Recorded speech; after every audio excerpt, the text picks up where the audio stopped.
The little toy plane crashed into the office wall and fell to the floor in broken pieces. Everyone in the room froze. The billionaire CEO stared at the mechanic standing in front of him and laughed coldly. "You couldn't even fix a toy plane," he sneered.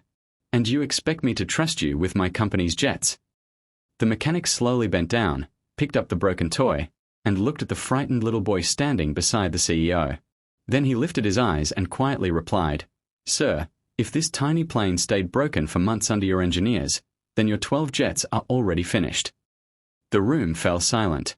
No one knew that those words were about to change several lives forever. Before we begin, make sure to like, subscribe, and leave a comment for more emotional stories here on Kindness Unlimited. Your support helps us share stories that remind the world how powerful kindness can truly be. Ethan Cole had worked around airplanes his entire life. He wasn't rich. He didn't wear expensive suits. Most days, his hands were covered in grease, and his clothes smelled like engine oil. But everyone in the small Texas town where he lived knew one thing about Ethan. He was kind. Every Saturday morning, he repaired bicycles for neighborhood kids for free. He helped elderly neighbors carry groceries. And after losing his wife to cancer 3 years earlier, he raised his young daughter Lily with all the love in his heart. Money was always tight, but Ethan never complained.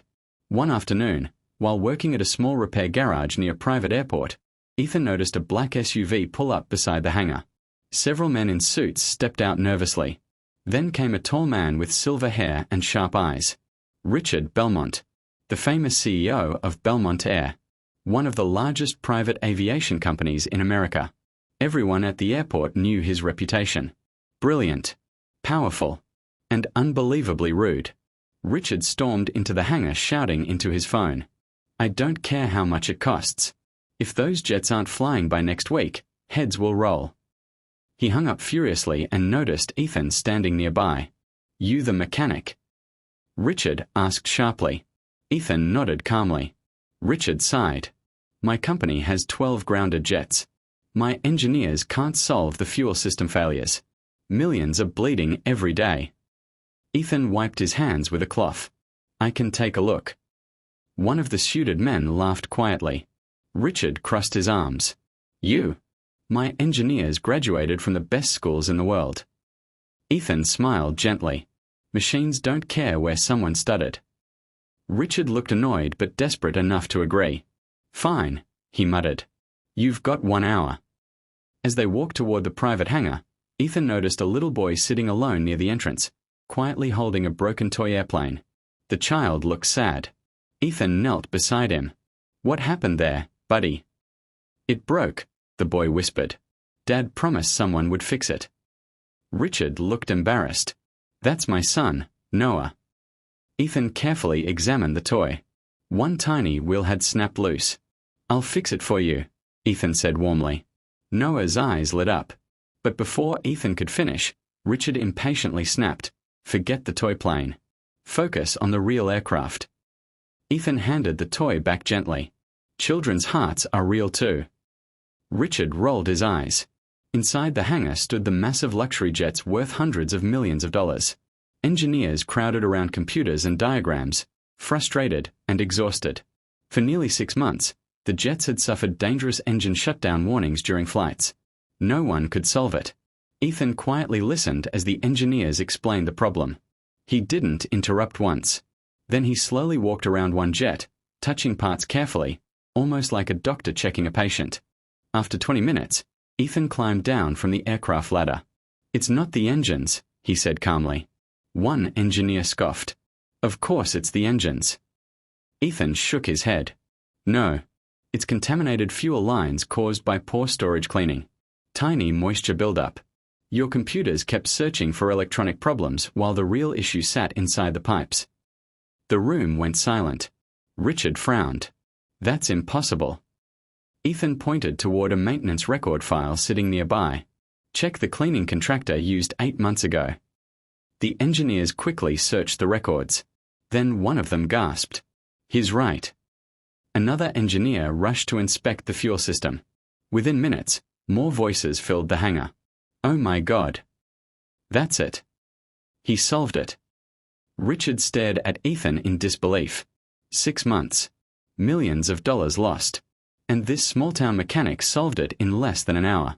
But Ethan didn't smile proudly.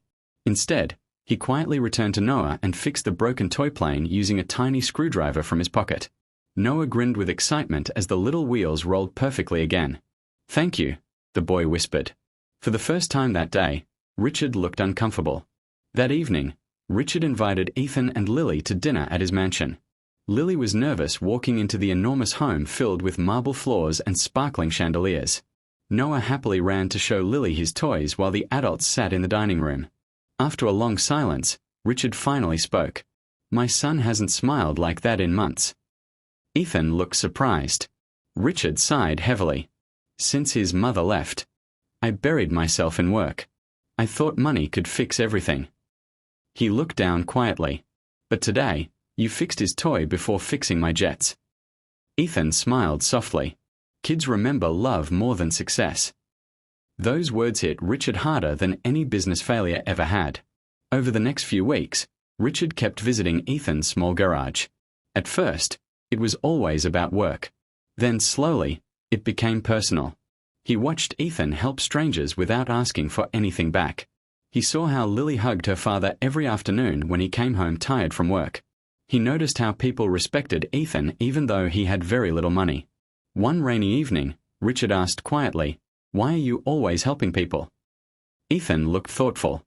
"Because when my wife was dying," he said softly, "kind strangers helped us survive. Some brought food. Some paid bills anonymously. Kindness carried us through the darkest time of our lives." Richard lowered his eyes. No one had ever explained kindness to him like that before. Months later, Belmont Air announced a massive new community program. Free scholarships for mechanic students. Housing support for struggling airport workers. Donations for families fighting cancer. Reporters praised Richard Belmont for his generosity. But Richard always told them the same thing.